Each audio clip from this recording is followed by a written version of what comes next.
नमस्कार दोस्तों, आप सबका स्वागत है ज्ञान भाई हाउसर के स्टूडियो में। हम लोग अप्रैल मंथ में जो एग्जाम्स होने वाले हैं सीसीसी का, उसी के लिए इम्पोर्टेंस वीडियो यानी टॉप 50 क्वेश्चंस हैं, ऑल ओवर सिलेबस से है।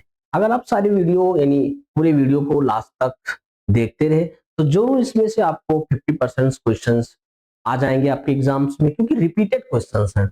जितने बार एग्जाम्स में अभी तक एग्जाम्स हुए हैं उसी में से क्वेश्चंस को फिल्टर करके यहाँ पे लाया गया है, और एकदम गारंटी है कि क्वेश्चंस जरूर आएंगे इस वीडियो में से। तो आप लोग लगातार वीडियो पे बने रहें, स्किप ना करें, वॉच करते रहें, जिससे आपको सारे क्वेश्चंस याद हो जाएं। और इस क्वेश्चन में कोई भी समस्या अगर किसी को आती है तो एक एक करके आप उसको लिख करके यानी कमेंट में दे सकते हैं और आंसर आपको तत्काल मिल जाएगा। तो चलिए हम लोग स्टार्ट करते हैं अपने इस टॉप 50 क्वेश्चंस का, जो सारे सिलेबस से लेके आया गया है। एक एक करके आपको पूरा एक्सप्लेन और साथ साथ उसका आपको अच्छे से रिजल्ट्स के बारे में समझाया भी जाएगा। तो चलिए हम लोग स्टार्ट करते हैं बिना देरी किए। तो चलते हैं फिर से यहाँ पे। जैसे पहला क्वेश्चन आपके पास है, what is the brain of computer? हमारे कंप्यूटर का मेन ब्रेन क्या है, कौन सा है? इसमें से चारों ऑप्शंस आपके बीच दिए गए हैं, RAM, CPU, hard disk, monitor. कौन सा आंसर इसमें होगा? आपको पहले भी बताया गया था कि सीपीयू आपके कंप्यूटर का मेन ब्रेन है, मेन पार्ट है, मेन भाग है, या कह सकते हो मेन अंग। सीपीयू का पूरा नाम होता है सेंट्रल प्रोसेसिंग यूनिट, इसको आप दे सकते हो सीपीयू। इसको एक बार कलर थोड़ा चेंज कर देते हैं, आपको एक मिनट थोड़ा सा। तो यहाँ पे सीपीयू का पूरा नाम आपको बता देते हैं, central processing unit. Central processing unit, ये आपके आंसर, आपका ये आंसर सही है। आपके कंप्यूटर का मेन ब्रेन है सेंट्रल प्रोसेसिंग यूनिट। इसी से हमारे सारे वर्क होते हैं, सब कुछ स्टोरेज सीपीयू में होता है, इसी में हार्ड डिस्क लगी होती है, इसी में फ्लॉपी डिस्क, इसी में एसएसडी, जो भी आपके पास व्यवस्थाएं होती है आप उसको स्टोरेज के रूप में लगा के रखते हैं, जिसमें डेटा को स्टोर करते रहते हैं। तो चलिए आगे चलता हूं, क्वेश्चन नंबर आपके पास सेकंड आ जाएगा। Which is input device? इसमें से कौन सा आप इनपुट डिवाइस बताओगे? इसमें से कौन से इनपुट डिवाइस है? खुद भी बता सकते हो, क्योंकि ये बेस है आपके कंप्यूटर का, स्टार्टअप एकदम शुरुआत से जो क्वेश्चन हमने आपके लिए तैयार किया गया है 50 क्वेश्चन टॉप 50, वो फंडामेंटल से भी है, डीएफएस से भी है, लिब्रे ऑफिस से भी, इंटरनेट से भी, आईओटी, सारे होल सब सिलेबस से है। तो ये चीज आपको वैसे भी आना चाहिए, काफी आसान क्वेश्चन है। इसमें से पूछा जा रहा है कि कौन सा इनपुट डिवाइस है, तो खुद देख सकते हो, प्रिंटर, मॉनिटर, कीबोर्ड, स्पीकर, ये सब आपके आउटपुट डिवाइस है। ये आपका, यही आपका इनपुट डिवाइस है। इसी को हम लोग क्या कहते हैं? Input device. कीबोर्ड आपका है। ऐसे इनपुट डिवाइस हमारे 10 से 12 इनपुट डिवाइस है, जैसे mouse, keyboard, joystick, light pen, touch screen, camera, scanner, webcam, microphone, OMR, sorry BCR, micro, ये सब के सब इनपुट डिवाइस है। इसके थ्रू आप अपने कंप्यूटर में सूचनाओं को भेजते हो, लिखते हो, क्लिक करते हो, क्या करते हैं? नहीं, कीबोर्ड क्या है? आपका एक इनपुट डिवाइस है। तो आपका आंसर हो जाएगा, आप फट से टिक कर लीजिए। आगे की तरफ कंटिन्यू करते हैं।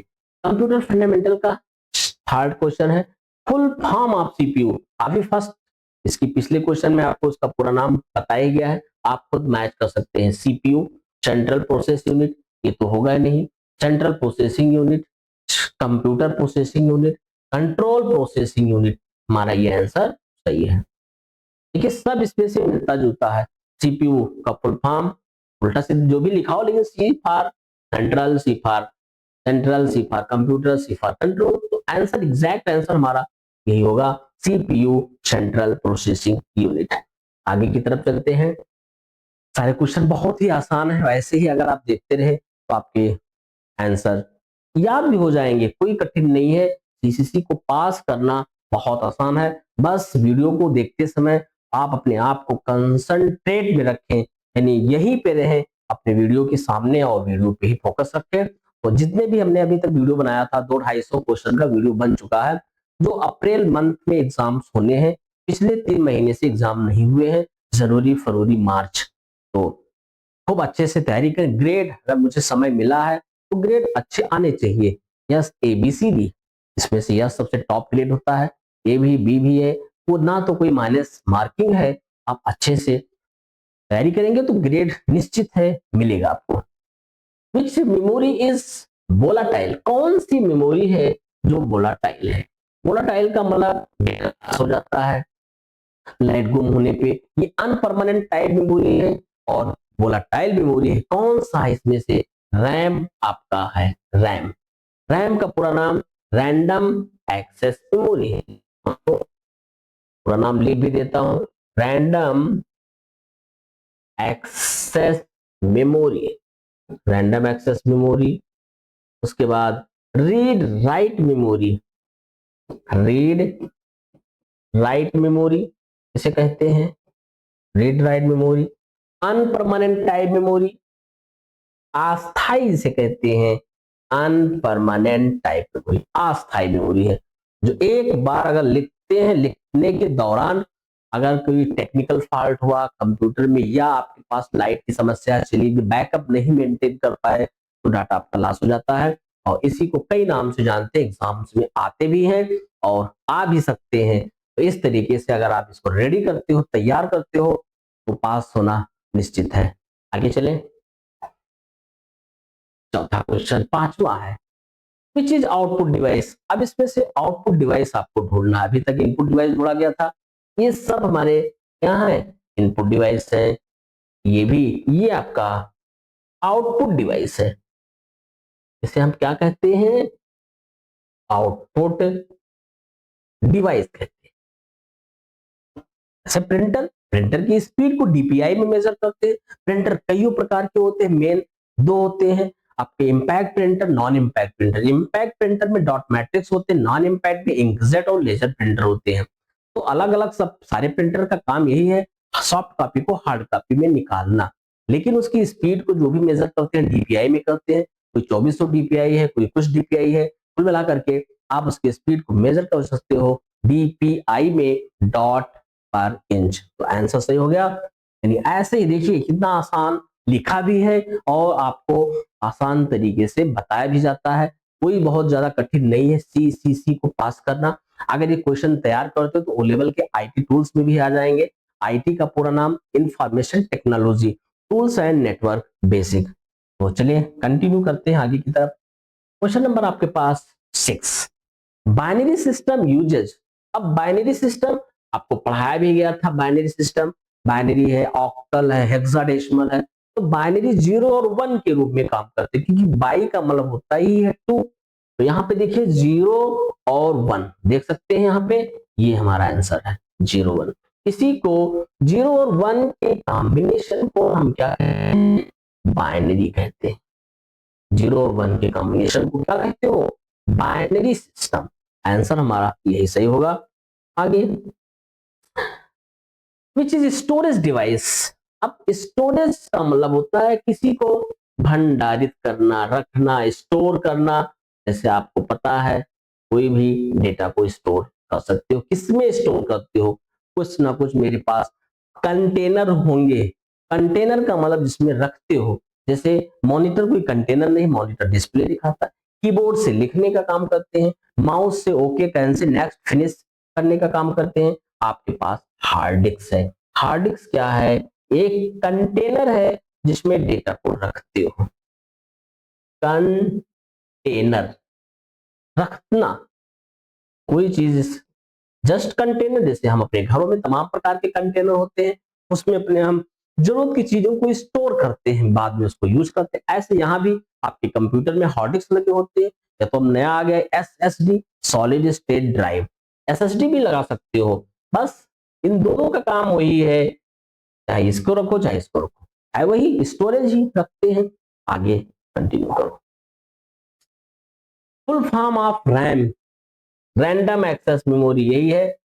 आप इस क्वेश्चन में एक दो बार आ चुका है। Full form of RAM, RAM क्या है? प्राइमरी मेमोरी है और वोलाटाइल मेमोरी है, अनपरमानेंट टाइप मेमोरी है, नॉन वोलाटाइल मेमोरी है। तमाम नाम से इसको जानते हैं। इसको फटाक से देखिए, आगे चलते हैं। Which is software. सॉफ्टवेयर क्या है, किसे कहते हो? तो इसमें से कौन से हैं पॉइंट जो सॉफ्टवेयर हैं? कीबोर्ड आपका हार्डवेयर है, माउस भी हार्डवेयर है, सीपीयू भी हार्डवेयर है, तो आपका यहाँ पे क्या होगा? विंडोज एक सॉफ्टवेयर है। विंडोज क्या है? सॉफ्टवेयर है। विंडोज सॉफ्टवेयर है। कौन सा सॉफ्टवेयर है? ये ओएस है, सिस्टम सॉफ्टवेयर है, कई नाम से इसको समझ सकते हो। सिस्टम सॉफ्टवेयर, कई नाम से इसको हम समझते हैं।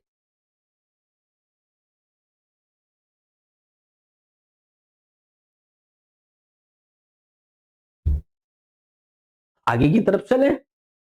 Computer fundamental which is primary memory, hard disk, RAM, DVD. इसमें से प्राइमरी मेमोरी कौन है? हार्ड डिस्क तो आपका सेकेंडरी मेमोरी में आता है, डीवीडी भी सेकेंडरी मेमोरी में आते हैं, पेन ड्राइव भी हमारा सेकेंडरी मेमोरी में आता है। तो इसका जो आंसर होगा वो आपका रैम होगा। रैम प्राइमरी मेमोरी में आते हैं। ये रैम रैंडम एक्सेस। काफी आसान क्वेश्चन है, समझ में तो आ ही रहा होगा।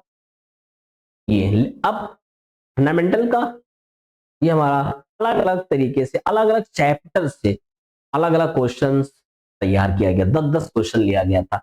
5 चैप्टर से 50 क्वेश्चन आपके हो गए। इन 50 को अगर हम रेडी से अच्छे से कर लेना तो पास होने के चांसेस बढ़ जाते हैं। चलिए, Libre office writer use for. अब लिब्रे ऑफिस जो राइटर है उसको कैसे यूज करते हैं? स्प्रेडशीट के रूप में, प्रेजेंटेशन के रूप में, डॉक्यूमेंट्स के रूप में कैसे हम इसका यूज करते हैं ये आपको पता है। डॉक्यूमेंट्स के रूप में ये लिब्रे ऑफिस राइटर क्या है? एक डॉक्यूमेंट्स के रूप में इसको हम रखते हैं, यूज करते हैं। तो आपका आंसर सही हो जाएगा। आगे की तरफ चलो।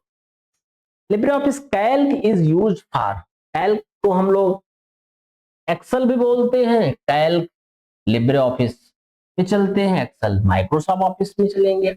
इसी को स्प्रेडशीट भी कह सकते हो। स्प्रेडशीट, इसमें से कौन जाएगा आपके पास? बी नंबर जाएगा, Libre office Calc.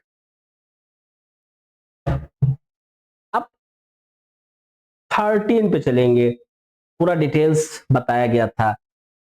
Libre office impress is use for. Impress को कहते हैं प्रभावित करना। प्रभावित, प्रभावित करना। इसी को हम पावर पॉइंट भी कहते हैं, इसी को हम प्रेजेंटेशन भी कह सकते हो। कुल मिला के आप अपने बिजनेस को प्रभावित करना, किसी को प्रभावित करना अपने कार्य के प्रति।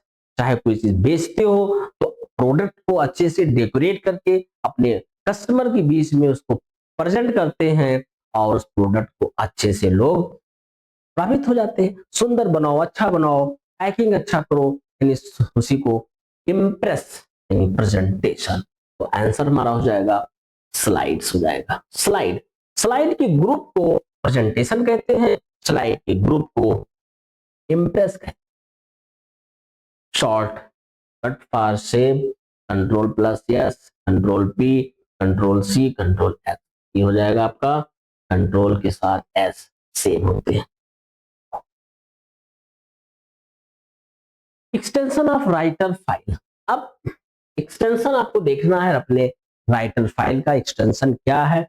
एक्सटेंशन का मतलब होता है कि उसके पहचानना। जैसे माइक्रोसॉफ्ट वर्ड का एक्सटेंशन नेम .doc बताया गया था, एक्सेल का extension name .xls, power point का एक्सटेंशन नेम .ppt। ऐसे आपको यहाँ भी राइटर, इम्प्रेस, कैल्क, तो .odt आपका जो एक्सटेंशन नेम होगा ये होगा। एक्सटेंशन नेम से आप अपने एप्लीकेशन को पहचान जाते हो कि जो भी डॉक्यूमेंट लिखा किस एप्लीकेशन पे होगा। एप्लीकेशन, अलग अलग एप्लीकेशन जैसे वर्ड, राइटर, कैल्क, इम्प्रेस, सबका अलग अलग काम बांट दिया गया, सबका अलग अलग अपना पर्सनल टास्क है और इसीलिए हम एक्सटेंशन नेम से उसको हम क्या करते हैं? पहचान जाते हैं। तो आगे चले। Libre office Calc file extension. Calc file का एक्सटेंशन क्या है? .odt है, .ods, .odp, .odp। इसमें से कौन सा होगा आपके पास? और .ods। ये एक्सटेंशन नेम किसका है? कैल्क का एक्सटेंशन नेम है, कैल्क .ods। अब चलेंगे इम्प्रेस एक्सटेंशन, इम्प्रेस का है, जैसे वहां पे dot ODT dot ODS dot, अब इसमें से कौन सा एक्सटेंशन नेम होगा आपका लिब्रे ऑफिस इम्प्रेस का, तो देख लीजिए एपी फॉर प्रेजेंट, ये हो जाएगा आपका इम्प्रेस। इम्प्रेस का मतलब प्रभावित करना, किसी को अपने कार्य के प्रति अट्रैक्शन जमाना, अट्रैक्शन देना, ठीक है, तो आंसर हमारा ये हो जाएगा। आगे की तरफ चलता हूं। अब बोल्ड शॉर्टकट क्या है, बोल्ड किसी अक्षर को बोल्ड करना, थोड़ा सा उभार देना, अच्छे से इसको तैयार करना, तो यहाँ पे कंट्रोल वी हो जाएगा बोल्ड, जी फार बी फार बोल्ड हो जाएगा। अब इटैलिक शॉर्टकट क्या है इसमें, सीटीआरएल के साथ आई प्रेस करेंगे इटैलिक के लिए, इटैलिक में थोड़ा अक्षर हमारा टेढ़ा मेढ़ा हो जाता है, इसी को इटैलिक कहते हैं। क्वेश्चन अच्छे अच्छे क्वेश्चन, बहुत ही आसान क्वेश्चन तैयार भी किया कि आपको कोई समस्या ना आए, और इसमें से जरूर आएगा आपके एग्जाम में। आप इसको चाहे स्क्रीनशॉट लेते रहो, चाहे डाउनलोड कर लो, चाहे आप बार बार वीडियो को देख भी सकते हो, हमेशा पड़ा रहेगा। इटैलिक के लिए यहाँ पे ये आएगा कंट्रोल के साथ आई। डीएफएस डीएफएस चैप्टर आपका शुरू हो गया। डीएफएस का पूरा नाम भी होता है digital financial services, UPI stand for, UPI का पूरा नाम unified payment interface, unified payment in unified unified payment interface, unified payments, थोड़ा अंतर है इसमें, इसमें यस नहीं है, यस लग गया। यूनिक पेमेंट इंटरफेस नन, तो पहला हमारा सही है। आपको पता है यूपीआई यूनिफाइड पेमेंट इंटरफेस, इससे हम अपने पेमेंट भेजते हैं और लेते हैं, UPI unified payment interface. ATM is used for messaging, banking, gaming. आप एटीएम का यूज कहां पे करते हो, बैंकिंग में करते हो कि मैसेजिंग में करते हो कि गेमिंग में करते हो, कहां पे करते हो। आपको पता है कि एटीएम हमारे बैंक से जुड़े होते हैं, जब भी कोई पैसा विड्रॉल करते हैं या जमा भी होता है मशीन से, तो आपको मैसेज यानी आपके बैंक में ही जाके रुकता है, जब भेजते हो तो निकालते हो तो आपके खाते से बैंक से विड्रॉल हो जाते हैं। तो आंसर होगा बैंकिंग का होगा। आगे full form of pin, pin का पूरा नाम personal identification number, private identification number, personal info number, कौन सा होगा पिन का पूरा नाम, पर्सनल आइडेंटिफिकेशन नंबर, ये पर्सनल आइडेंटिफिकेशन नंबर देख सकते हो आप। आगे की तरफ चलते हैं फिर से, विच इज डिजिटल वॉलेट, इसमें से डिजिटल वॉलेट कौन है, पेटीएम, नोटबुक, पेन, बुक, कौन सा इसमें से आपके पास है डिजिटल वॉलेट। तो पेटीएम, आपको पता है कि पेटीएम एक वॉलेट है जहां से हम पैसे निकालते हैं भेजते हैं। ये पेटीएम एक प्रकार का ऑनलाइन ऐप है, फोन पे, जैसे आपका गूगल पे, अमेजोन पे, तमाम पे हैं, ऐसे आपका पेटीएम है, यानी हमारा आंसर ये हो जाएगा। आगे की तरफ चलें। नेफ्ट स्टैंड, नेफ्ट का पूरा नाम, नेफ्ट क्या होते हैं, नेफ्ट के माध्यम से हम पेमेंट भेज सकते हैं एक स्थान से दूसरे स्थान पे। नेफ्ट का पूरा नाम भी होता है national electronic fund transfer, national electronic fund transfer, ये नेफ्ट का पूरा नाम होता है। और नेफ्ट क्या करते हैं, ये बैच में पैसा जाता है, बैच तो नहीं, जैसे इनका एक बैच कंप्लीट हो जाएगा तब फिर पेमेंट आपका चला जाएगा, क्योंकि ये आपका इसका कोई लिमिट नहीं है, 2 लाख से कम अगर आप कुछ भेजते हो तो नेफ्ट, 2 या 2 से ऊपर जाएंगे तो आरटीजीएस करते हैं, आरटीजीएस जैसे करोगे तुरंत चला जाएगा। लेकिन नेफ्ट में क्या होता है, बैच जब तक बैच हमारे कंप्लीट नहीं हो जाएंगे तब तक आपका पैसा जाएगा नहीं, हाँ जाएगा लेकिन कोई समय नहीं है, आज भी जा सकता है कल भी जा सकता है। अगर आपका बैच कंप्लीट हो रहा, लास्ट आप ही थे बैच होने में यानी कंप्लीट होने में, तो आपका पेमेंट इमीडिएट हो सकता है। यहाँ पे ये आंसर होगा, इसको आप नोट सकते हो, नेशनल इलेक्ट्रॉनिक फंड ट्रांसफर। आगे की तरफ चलता हूं, और आईएमपीएस इज, आईएमपीएस का वैसे पूरा नाम है immediate payment service, IMPS immediate payment service, ये होगा आईएमपीएस का। Instant payment, banking system, transfer system, all, इसमें से कौन सा हमारा आंसर होगा? आप समझ सकते हो आंसर आपका इसमें देखिए सब में होते हैं, ट्रांसफर भी करते हैं, बैंकिंग सिस्टम है, इंस्टेंट पेमेंट है, यानी पूरा आपका आंसर सही है यहाँ पे IMPS। ओटीपी का पूरा नाम बताओ। ओटीपी के दो फुल फॉर्म होते हैं, वन टाइम पिन भी होते हैं, वन टाइम पासवर्ड होता है। One time password, only time password, one type password, done. तो यहाँ पे हो जाएगा वन टाइम पासवर्ड।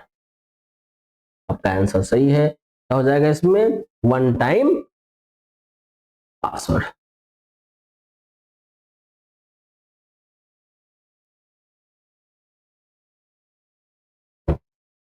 समझ गए? आगे चलता हूं। Internet banking requires account, internet device all. भाई कोई भी इंटरनेट बैंकिंग अगर आपको चाहिए तो इसमें क्या क्या आपको आवश्यकताएं हैं, यहाँ पे सब कुछ होगा, अकाउंट भी होगा, इंटरनेट भी होना चाहिए और डिवाइस भी होना चाहिए। तो इसमें से कौन सा होगा? ऑल पे जाएंगे, ये आपका आंसर सही है। Which is secure? Secure share OTP, hide OTP, tell PIN, share password, इसमें आपका सिक्योरिटी है। तो यहाँ पे हाइड रखो अपने ओटीपी को, किसी को बताना नहीं है, वन टाइम पासवर्ड इसे बोलते हैं, तो यही सही रहेगा। Debit card used for withdrawal, deposit, payment all. Debit card से विड्रॉल कर सकते हो, डिपॉजिट भी कर सकते हो, पेमेंट तो है ही है। तो यहाँ पे हम कौन सा क्वेश्चन हमारा सही जाएगा, मतलब आंसर सही जाएगा? ऑल पे होगा, सब कुछ होता है आपके पास यहाँ पे ओटीपी का। इंटरनेट पे आप चलते हैं। डब्ल्यू का पूरा नाम बताओ। डब्ल्यू तीन बार डब्ल्यू है। डब्ल्यू का पूरा नाम होता है वर्ल्ड वाइड वेब, और इसको W3 भी ले सकते हो, वर्ल्ड वाइड वेब। इसे हम क्या करते हैं? वर्ल्ड वाइड वेब, W3 भी लिख सकते हैं, इसको इस तरीके से भी लिखा जा सकता है। ये आपका आंसर। टिम बर्नर्स ली इसके कह सकते हो इन्वेंटेड थे, फाउंडर थे, जो भी आप कह पाओ इसको, तो वर्ल्ड वाइड वेब कहते हैं। ब्राउजर एग्जांपल है क्रोम, एक्सेल, वर्ड, इसमें से कौन सा ब्राउजर है ये आपको बताना है। आपका ब्राउजर जो हो जाएगा वो क्रोम हो जाएगा, ये आंसर मार्क सही है, Chrome. Email use for communication के लिए, स्टोरेज के लिए, प्रिंटिंग के लिए, नन। किसके लिए यूज करते हो अपना ईमेल? तो ईमेल जो हमारा यूज होता है इसमें आपके पास दिए गए हैं, कम्युनिकेशन के लिए, स्टोरेज के लिए। कम्युनिकेशन के लिए होता है, कोई इसका स्टोरेज नहीं, जैसे वो डिवाइस थोड़ी ना लगा, हाँ उसमें जो भी मेल आएगा पड़ा तो रहेगा, लेकिन उसको स्टोरेज नहीं कहेंगे। कम्युनिकेशन के लिए एक दूसरे से आप अपना कम्युनिकेशन, मैसेजिंग कम्युनिकेशन करते हैं, मैसेजिंग करके आप भी और उसका आंसर फॉरवर्ड कर सकते हो। अब यहाँ पे यूआरएल का पूरा नाम बताइए। URL, uniform resource locator, universal resource locator, unique resource locator. यहाँ पे हो जाएगा यूनिफॉर्म रिसोर्स लोकेटर हो जाएगा यूआरएल। अब सर्च इंजन इसमें से कौन है? Google, keyboard, CPU, mouse. ये सब तो एक अलग डिवाइस है, लेकिन गूगल हमारा क्या है? सर्च इंजन है। बहुत सारे सर्च इंजन है, 10 से 12 सर्च इंजन है। Google, Google plus, Yahoo, Excite, web crawler, DuckDuckGo, Baidu, MSN messenger, HotBot, ऐसे तमाम। लेकिन पॉपुलर जो हमारा सर्च इंजन है वो गूगल है, इसलिए हमारा आंसर ये सही हो जाएगा। इंटरनेट प्रोटोकॉल, इसमें कई हमारे कंप्यूटर में तो मोर देन 100 प्रोटोकॉल्स होते हैं। ऐसे हमने आपको बहुत सारे प्रोटोकॉल बताएंगे। यहाँ पे कौन सा होगा इसमें से? HTTP, hyper text transfer protocol, इसका पूरा नाम हो जाएगा हाइपर टेक्स्ट ट्रांसफर, पूरा लिख देता हूं, ट्रांसफर प्रोटोकॉल। ये आपका हो जाएगा हाइपर टेक्स्ट। ये वेबसाइट को ब्राउज करने का काम करता है। जैसे कुछ लिखते हो यूआरएल पे टाइप करो, जैसे इंटर हिट करोगे थोड़े में घूम करके HTTP लिख के आ जाता है। आगे चलें। Download means upload, receive data, delete data और कॉपी। क्या होगा इसमें? डाउनलोड मीन्स तो आपका रिसीव डाटा होगा, डाउनलोड होगा तो मेरे पास आ जाएगा, कहीं भेजोगे तो उसे अपलोड कहते हैं। ठीक है, तो चले, अपलोड मीन्स भेजना, send data, receive, delete. Upload का मतलब होता है कोई चीज आप भेज सकते हो, यहाँ पे सेंड करो डेटा को। Wifi, wireless network, wire network, device, software, यहाँ पे पहले भी गलती से हम लोग आंसर लिख चुके थे, यानी वायरलेस नेटवर्क होगा यहाँ पे। Spam email is important, junk, official, secure. Spam क्या होता है? जंक मेल, जंक मेल होते हैं जो इसमें पड़े होते हैं, स्पैम मेल जंक मेल में होते हैं। IoT, internet of things, internet of tools, internet of internal of things, none. यहाँ पे आईओटी का पूरा नाम होगा इंटरनेट ऑफ थिंग्स। आगे चलो, IoT devices use internet, electricity, sensor, all. आपको पता है कि जो आईओटी होगा, जो हमारे डिवाइस हैं, सब डिवाइस यूज होते हैं, इंटरनेट भी होता है, इलेक्ट्रिसिटी भी होते हैं, सेंसर्स होते हैं, ऑल भी हो जाएंगे। Example of IoT, smart watch, book, pen, table. अब स्मार्ट वॉच होगा, smart home uses IoT, RAM, smart home IoT use करेगा भाई। जैसे आपका कोई घर है, स्मार्ट होम है, आप सिक्योरिटी लगाना चाहे तो आईओटी उसमें इनबिल्ट करा दिया, डोर पे भी, गेट पे भी, आपके हर जगह सेंसर लगे होंगे। आप जब आपको आइडेंटिफाई करेगा तब आप अंदर प्रवेश कर पाओगे, जैसे होटलों में होते हैं। Sensor does, delete, print, store. क्या कर सकते हो? सेंसर आपका क्या कर सकता है? डज, तो यहाँ पे डिटेक्ट करेगा, डिटेक्ट मतलब पहचानता है। IoT works with network, offline, paper, none. इसमें कर सकते हैं, ए में कर सकते हैं, नेटवर्क में कर सकते हैं। Smart city uses IoT books, file, pen, ये होगा IoT। IoT आपको पूरे चैप्टर में बताया भी गया था, थ्योरी में भी वही चीज, यहाँ भी IoT क्या आपके बताया जा रहा है। चलिए, IoT devices are connected, isolated, offline, none। इसमें होते हैं आपके पास कनेक्टेड होते हैं। Data in IoT is shared, hidden, deleted, none. किसमें कर सकते हो? तो यहाँ पे ए हो जाएगा, शेयर्ड कर सकते हो। देखिए क्वेश्चन फटाफट खत्म हो गया और कोई दिक्कत नहीं सारे क्वेश्चंस पे। फ्यूचर ऑफ आईओटी, आईओटी का फ्यूचर क्या है? ग्रोइंग है, एंडिंग है, स्टेबल है। किसमें है आपका आईओटी? इंटरनेट ऑफ थिंग्स का। आप ग्रो करोगे कि बंद करोगे कि स्टेबल होगा या नन होगा? तो यहाँ पे हम ग्रोइंग करेंगे, ग्रोइंग हमारा आंसर होगा। तो ये सारे क्वेश्चंस टोटल 50 क्वेश्चन से सारे चैप्टर से इंक्लूड कर दिया गया था, 10-10 क्वेश्चन। और क्वेश्चन इतना आसान था कि आपको केवल वीडियो को पूरा देख लेना है शुरू से लास्ट तक, और वीडियो को ज्यादा से ज्यादा लोगों को शेयर भी करो, जिससे आपको यानी सारे आपके फ्रेंड में सबको क्वेश्चंस के बारे में पता चल जाए और एग्जाम को करेक्ट करना आसान हो जाए। तो आज के लिए यहीं तक, हम लोग कल अपने टाइम से मिलते हैं क्योंकि आज संडे था, थोड़ा सा विलंब हुआ। कल वही 11 के आसपास यानी 11 बजे आपका फिर से क्लास चलेगा, जो ओ लेवल का चल रहा था आईटी टूल्स और वेब डिजाइनिंग। कल हम लोग आईटी टूल्स पे फिर से आते हैं क्योंकि कल मंडे है, मंडे ट्यूसडे वेडनेसडे। फिर ये भी आपका कल फिर से अपने हम सीसीसी के वीडियो आप लोगों के बीच लाएंगे, जिससे जो अप्रैल में एग्जाम होने सब सारे बच्चे हमारे सफल हो जाए। तो यहीं तक, जय हिंद और नमस्कार।